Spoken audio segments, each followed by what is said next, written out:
Friends, we've come to this final session. There's a bit of a reversal in the direction of this, because the one we had this morning is so long that to try to fit it into an hour would be difficult. So we're going to switch that. So we're coming to the penultimate section of, I think, the way the book was. I don't know how the book was printed out and how it was found. In any case, this is section, let's see, 91, is it? Yes, 91, section 91 of the Gleanings. Now, you know, Baha'u'llah's purpose in writing the Iman, Shoghi Effendi calls it the apology of Baha'u'llah for the Bab. It's the defense of the Babi revelation. And he said that the book that Baha'u'llah wrote in Adrianople, the Kitabi Badi, which we don't have translated yet, bits and pieces, but the whole thing, it's the longest book of revelation of Baha'u'llah, is his defense of the Baha'i faith against the attacks of the Babis, against the Azalis' comments and ideas. So there's some parallel between these two.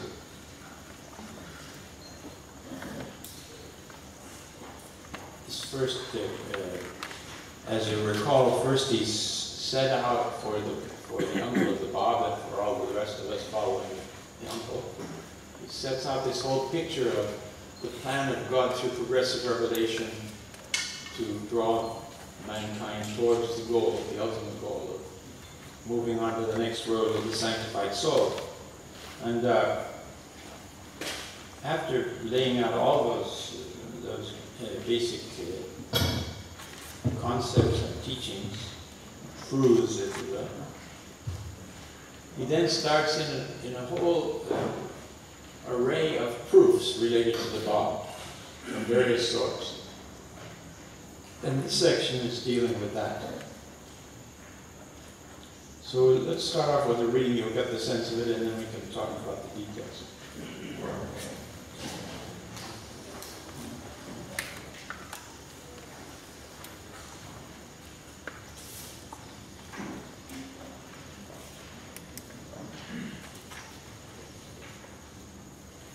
Among the proofs demonstrating the truth of this revelation is this: that in every age and dispensation, whenever the invisible essence was revealed in the person of his manifestation, certain souls, obscure and detached from all worldly entanglements, would seek illumination from the sun of prophethood and moon of divine guidance, and would attain unto the divine presence.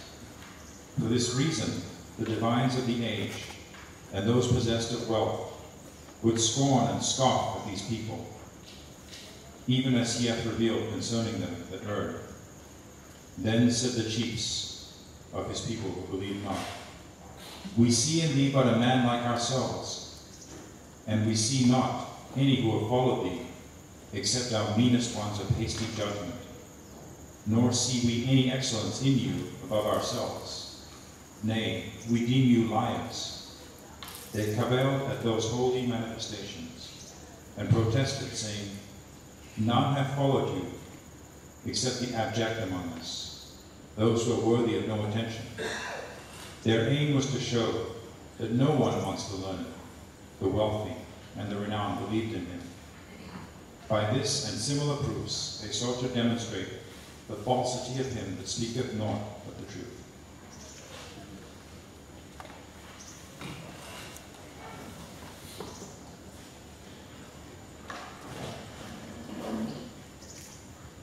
Now the next paragraph moves us into a new dimension of this. This has been mostly the history of the past. None of the well-placed, famous, powerful, influential people followed the prophets. Now it's saying this is an extraordinary dispensation that's come of the God. Can you read on with that, please? If you'll read two paragraphs. In this most resplendent dispensation, however, this most mighty sovereignty, a number of illumined divines, of men of consummate learning, of doctors of mature wisdom, have attained unto his court, drunk the cup of his divine presence, and been invested with the honor of his most excellent favor. They have renounced, for the sake of the beloved, the world and all that is therein. All these were guided by the light of the Son of divine revelation, confessed and acknowledged as truth. Such was their faith, that most of them renounced their substance and kindred, and cleaved to the good pleasure of the all-glorious. They laid down their lives for their well-beloved, and surrendered their all in his path. Their breasts were made targets for the darts of the enemy, and their heads adorned the spears of the infidel. No land remained which did not drink the blood of these embodiments of attachment, and no sword that did not bruise their necks. Their deeds alone testify to the truth of their words. Doth not the testimony of these holy souls, who have so gloriously risen to offer up their lives for their beloved, that the whole world marveled at the manner of their sacrifice, suffice the people of this day? Is it not sufficient? Is it not sufficient witness against the faithlessness of those who for a trifle betrayed their faith, who bartered away immortality for that which perisheth, who gave up the Kautar of the divine presence for salty springs, and whose one aim in life is to usurp the property of others? Even as thou dost witness how all of them have busied themselves with the vanities of the world, and have strayed far from him who is the Lord, the Most High. From here, Paul presses on with the argument. Now he's putting this to test. He's asking some questions with respect to this. Do you remember the names of some of these holy souls? There's some that are right at the top, and they've been mentioned. Bahid, it would be, I think, the principal one.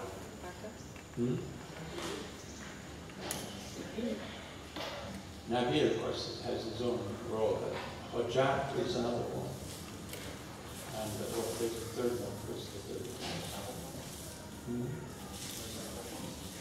Here's how Apostle comes along later. Of course, it's outstanding. Now I was thinking of the three outbreaks of revolutionary struggles that we've had. It's out of my head at the moment, too, the third one. Hojat, Samuel, let's see. Bahid, and who's in there? Bahid is in there. Bahid is in there, that's right. I told you I'm weak on history, it's terrible. I'm showing you my other side here. That's good. Some of you are strong on history.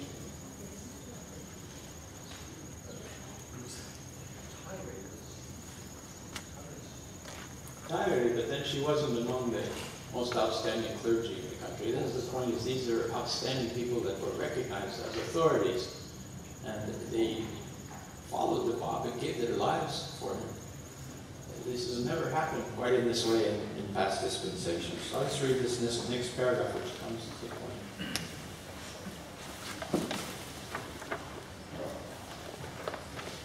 Be fair. Is the testimony of those acceptable and worthy of attention, whose deeds agree with their words, whose outward behavior conforms with their inner life? The mind is bewildered at their deeds, and the soul marveleth at their fortitude and bodily endurance. Or is the testimony of these faithless souls, who breathe naught but the breath of selfish desire, and who lie imprisoned in the cage of their idle fancies, acceptable? Like the bats of darkness, they lift not their heads from their couch, except to pursue the transient things of the world, and find no rest by night, except as they labor to advance the aims of their sordid life. Immersed in their selfish schemes, they are oblivious of the divine decree. In the daytime they strive with all their soul after worldly benefits, and in the night season their sole occupation is to gratify their carnal desires. By what law or standard could men be justified, in cleaving to the denials of such petty-minded souls, and in ignoring the faith of them that are pronounced, for the sake of the good pleasure of God, their life and substance, their fame and renown, their reputation and honor.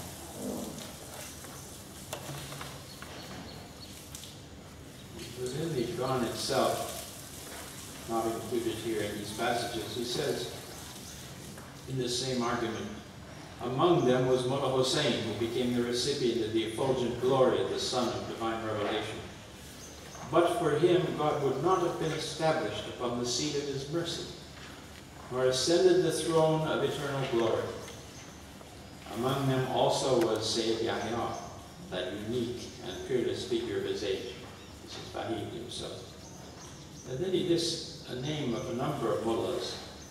I think that perhaps the best known among them is Mullah Ali Bastami, who together with Qudus was the first to be persecuted in Shiraz, and so on. You can find this passage in paragraphs 248 and again in 249.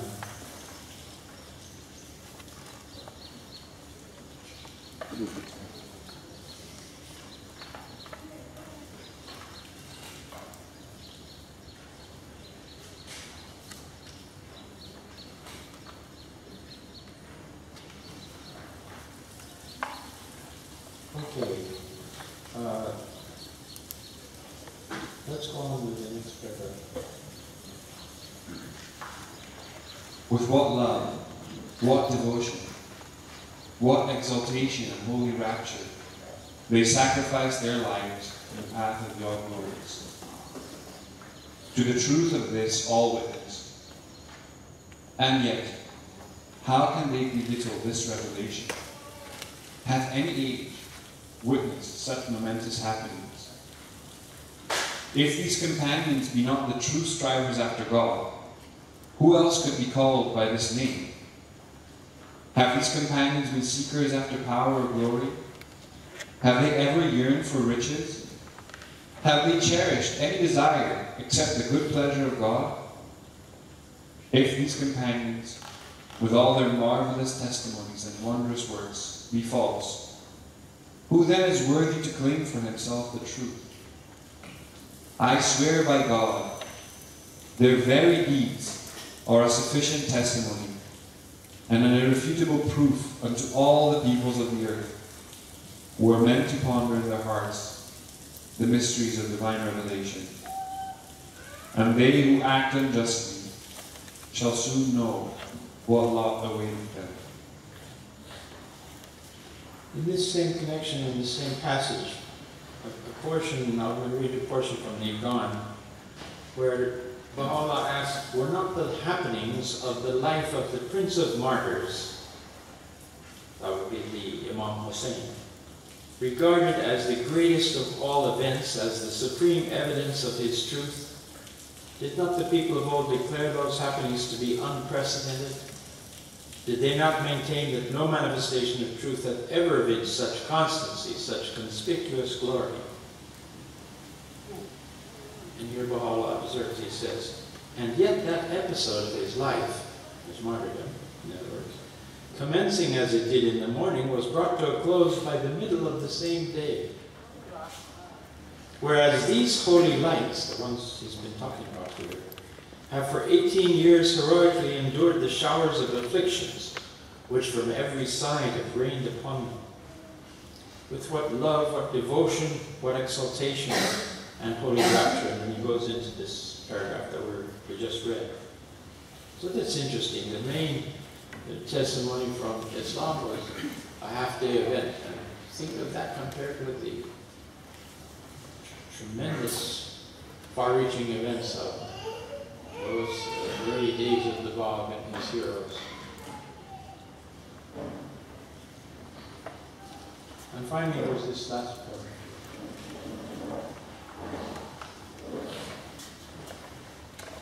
Consider these martyrs of unquestionable sincerity, to whose truthfulness testify the explicit text of the book, and all of whom, as thou hast witnessed, have sacrificed their life, their substance, their wives, their children, their all, and ascended unto the loftiest chambers of paradise.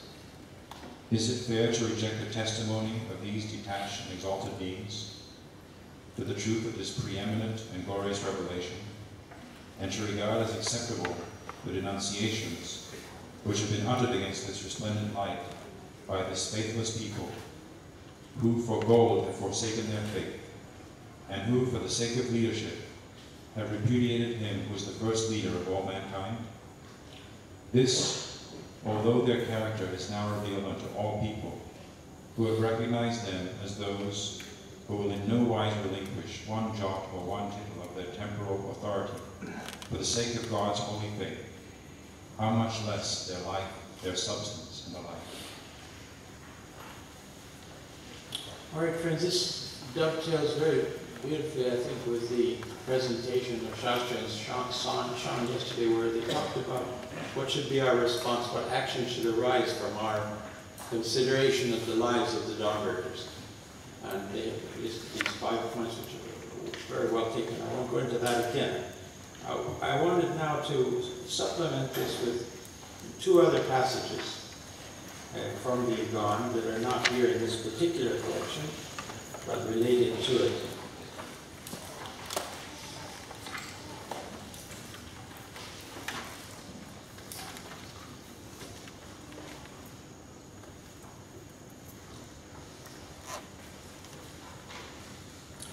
One of them is a reiteration of the truths that we saw in the part about the twin, twofold station of the manifestations of God. And another passage of the Gleanings that Chovikandi has translated from Baha'u'llah. These points are reiterated and expanded a bit. And I wanted to share that with you. And since there can be no tie of direct intercourse to bind the one true God with his creation, and no resemblance whatever can exist between the transient and the eternal, the contingent and the absolute, he hath ordained that in every age and dispensation a pure and stainless soul be made manifest in the kingdoms of earth and heaven. Unto this subtle, this mysterious and ethereal being, he hath assigned a twofold nature, the physical pertaining to the world of matter, and the spiritual, which is born of the substance of God himself. He hath moreover conferred upon him a double station. The first station, which is related to his innermost reality, representeth him as one whose voice is the voice of God himself. To this testifieth the tradition, manifold and mysterious is my relationship with God. I am he himself, and he is I, myself, except that I am, and he is that he is.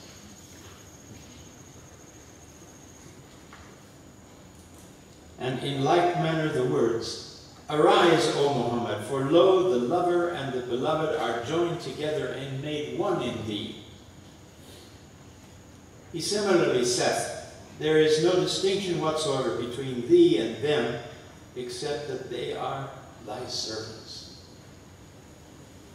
The second station is the human station, exemplified by the following verses.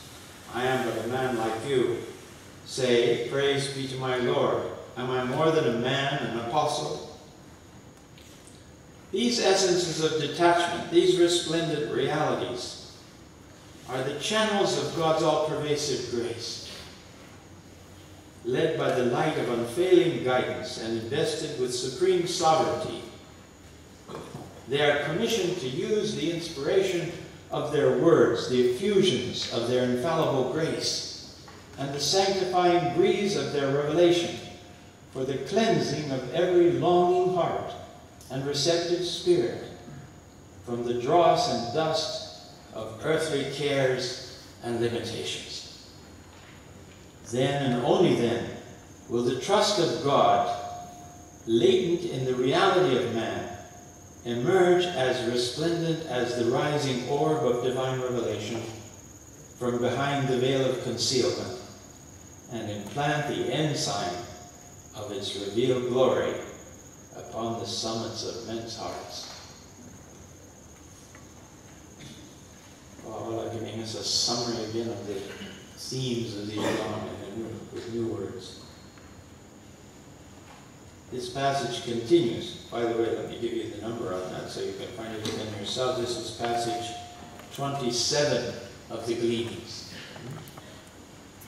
And it's paragraphs 4 and 5 of that particular selection.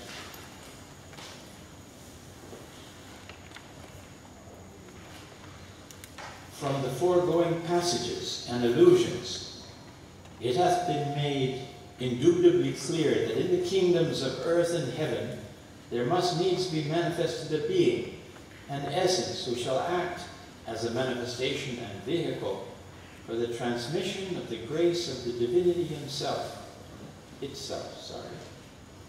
sovereign Lord of all.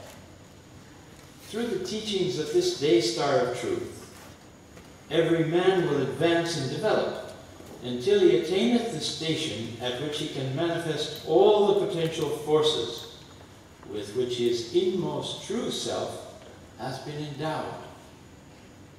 It is for this very purpose that in every age and dispensation the prophets of God and his chosen ones have appeared amongst men, and have evinced such power as is born of God, and such might as only the eternal can reveal.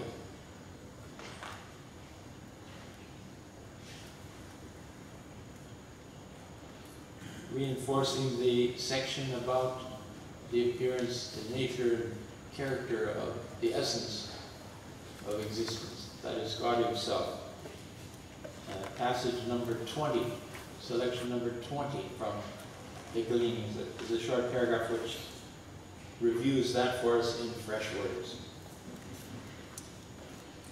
Know thou of a certainty that the unseen can in no wise incarnate his essence and reveal it unto men. He is and hath ever been immensely exalted beyond all that can either be recounted or perceived. From his retreat of glory, his voice is ever proclaiming, Verily, I am God. There is none other God besides me, the all-knowing, the all-wise. I have manifested myself unto men, and have sent down him who is the dayspring of the signs of my revelation. Through him I have caused all creation to testify that there is none other God except him, the incomparable, the all-informed, the all-wise. He who is everlastingly hidden from the eyes of men can never be known except through his manifestation. And his manifestation can adduce no greater proof of the truth of his mission than the proof of his own person. In parallel passages to this, Baha'u'llah states very clearly, he said the first proof of the manifestation is the person of the manifestation himself. That's the greatest proof he can adduce. Now we don't have access to that. We will have in the world to come, but here we haven't seen him. So after that remains, he said, two other proofs. One is the power of revelation. That is the power to reveal. That power that I was referring to, suggesting with the stories about how Baha'u'llah would excuse the friends from his presence when he was revealing because of that power of revelation. That's one of the proofs. The Bab talks about it too. Independent of the content of the Word of God is the power to do that. Stream thousands and thousands of verses. So in 24 hours, the equivalent of a Quran will come out of the mouth of the manifestation in this day. That's an extraordinary kind of power of revelation. Then he said the third proof is the content of the Word of God. That is what it says. That's basically the one we're left with. We have stories about people. We haven't witnessed this revelation itself, and we haven't seen the manifestation. Although we do have, in this day, for the first time, we have an image of it. And that's a blessed event. I think the first time I saw the portrait of Baha'u'llah, I was so struck that he was human. You know, all your life, for years, you're preparing for this, and then suddenly there he is, he's a man, with eyebrows and a nose, and yet that penetrating look on his face. I oftentimes wondered if that look, which is usually strikes people as fairly severe and stern, is because the government has put him in a chair and taken his picture, you know. It's taking his picture for whatever purpose, passport, or they didn't have passports like that in those days, but also the very dignity. Almost all of the portraits you see of the early believers, they don't smile. That was too frivolous. Every time we take a picture, we say, yeah, smile or make a funny face, or this is not quite the standard that's there amongst the manifestation and his followers, the immediate followers. So those are the three groups, interestingly enough. Now, Baha'u'llah himself, he talks about in the Akdas, Kitab-i-Akdas,